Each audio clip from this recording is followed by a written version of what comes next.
नाज़रीन, घोटके में मालपड़ी न लॻाइण सबबि माण्हूंद मुख़्तलिफ़ रोडनि रस्तनि ऐं चौकनि ते माल काहे अची बीठा आहिनि, जॾहिं त माण्हूंदनि वापारियुनि ऐं शहरियुनि SOPs जा हुकुम हवा में उॾाए छॾिया।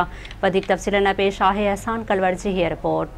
नाज़रीन, ईद उल अज़हा वेझो ईंदे ई घोटकी ज़िले जे मुख़्तलिफ़ शहरनि जी मालपड़ियुनि ते ईद जी क़ुर्बानी या जानवर ख़रीदारी करण लाइ आयल माण्हुनि जी रश लॻी वई आहे। घोटकी शहर में मालपड़ी न हुजण जे करे मुख़्तलिफ़ चौकनि ऐं चौराहनि ते नंढी नंढी माल जी पिड़ियूं लॻाई वयूं आहिनि, जिते घोटकी शहर जा रहवासी क़ुर्बानी या जानवर ख़रीद करे रहिया आहिनि। हिन वक़्तु मौजूदु आहियां पाकिस्तान चौक वारे इलाइक़े में।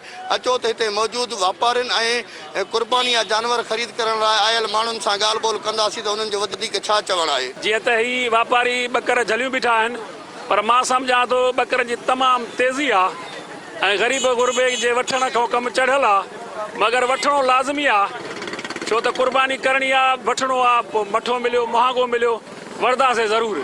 पर मां सम्झां थो त वापारनि खे बि शायदि महांगा पियलनि जो मुल्ह जेको आहे तमामु घणो घुरनि था। ॾाढी महांगी आहे, बाक़ी जी निस्बत पोएं साल जी निस्बत हिते ॾाढी ज़्यादा महांगाई आहे। वक़्तु 15, 16, 20, 22 आहे त ॿकरे जे हिसाब सां त चऊं था पिया 15, 16 ठीकु आहे, लेकिन मुख़्तलिफ़ जेको आहे न उन्हनि जी पंहिंजी जेका डिमांड हूंदी उन जे मुताबिक़ थींदो। अगरि उन्हनि जे वारो खाईंदो त तॾहिं ॾींदा। साल अगरि महांगाई में त तमामु घणो इज़ाफ़ो थी वियो आहे।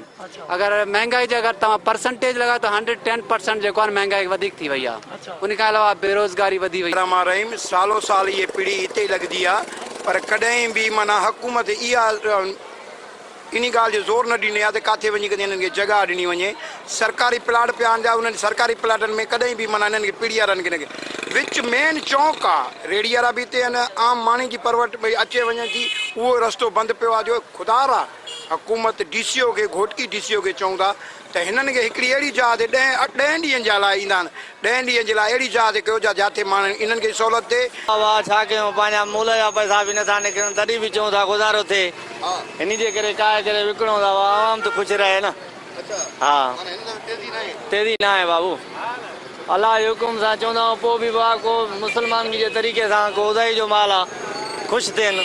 घटकरी तेज़ी न आहे साईं, खानपुर को थींदा पिया आहियूं, खानपुर खां पोइ ख़ासि मज़ो कोन्हे कारोबार में।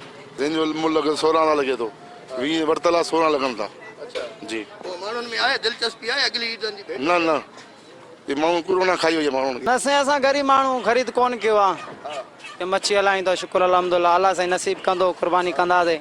अच्छा, हिते मंडी में त जांच कई आहे, रेट सस्ता आहिनि या महांगा? रेट सस्ती आहे, मोड़ी आहे बाज़ार।